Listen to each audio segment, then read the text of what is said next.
પૃથ્વીપતિ કોણ છે? કાબુલના કારાગૃહમાં પૃથ્વીરાજને અંધાતાનું સંબોધન કરનાર કોણ છે?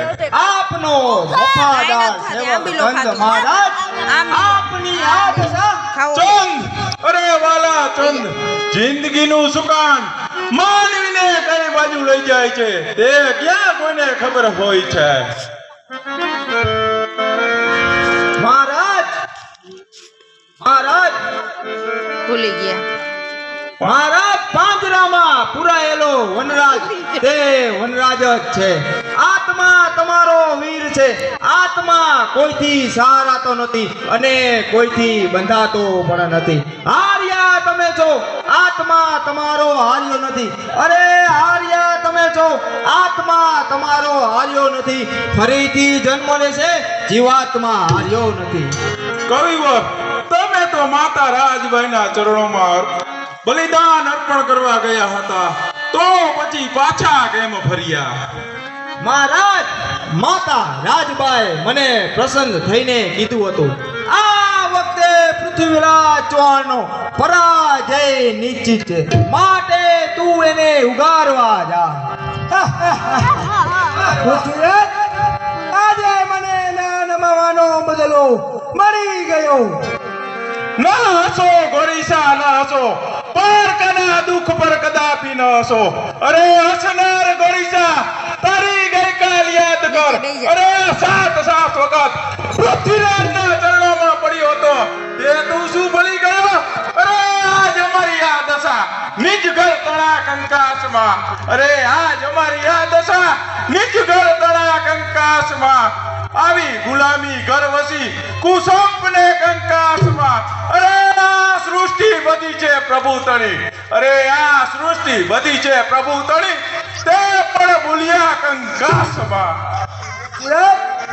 દીવાનો થયો છે, દીવાનો. જરૂર દીવાનો થયો છો. મારા હાથ ભાંગી હિન્દુસ્તાને આ ગુલામીની જંજીરમાં જોઈ જરૂર દીવાનો થયો છે. શાહબુદ્દીન, પણ તને સ્વદેશ ભારત જેવી ભાવનાનો ખ્યાલ ક્યાંથી આવે? મહારાજ, મારી એક માંગણી છે. માગણી અને ચંદ એ વળી તમારી? આપ મહારાજ શબ્દ વિધિ બાણમાં નિપુણ છો, એ વાત હમણાં હું ગોરીસાને જઈને કહું છું. શા, મારા મહારાજ ભલે અંધ છે, છતાં તે શબ્દ વિધિ બાણમાં નિપુણ છે. 7 આગળ તવા રખાવો, પાછળ માટલો બનાવો, એના ઉપર વ્યક્તિને બેવડાવો. એ વ્યક્તિના અવાજથી 7 તવા વીંધી અને એ વ્યક્તિને મારી શકશે. એમ છે? તો પછી મારે તારા મહારાજની કસોટી કરવી પડશે. પૃથ્વીરાજ, આ તારો બારોટ કહે છે કે તું શબ્દ વિધિ બાળમાં નિપુણ છે, તે વાત સાચી છે? જરૂર, તે વાત સાચી છે. તો પછી મારે તેના પારખા કરવા છે. સા, તે પારખામાં સાર નથી. અરે સારો કે સા છે, મારે જોવું છે, પણ પારખા કરવા જ છે. પણ પેલા એ તો તપાસ કરાવો. તમારી કચેરીમાં પારખાનો સાર લેવા કોણ તૈયાર થાય છે? એ કોઈ તૈયાર ના. હું પોતે જ બેસવા તૈયાર છું. મને કઈ વાંધો નથી, પણ પારખાનો સાર લેવા જતા પછી પસ્તાવાનો વખત ન આવે તેનો જરા ખ્યાલ કરજો. કોઈ ફિકર નથી, હું હમણાં જ બધી તૈયારી કરાવું છું.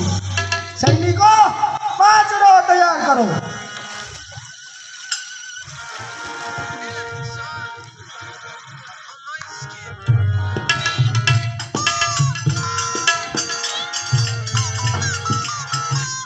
સાંભળી જાઓ, પૃથ્વીરાજ ચૌહાણને 1100 રૂપિયા રામ ભરોસે ભેટમાં આપે.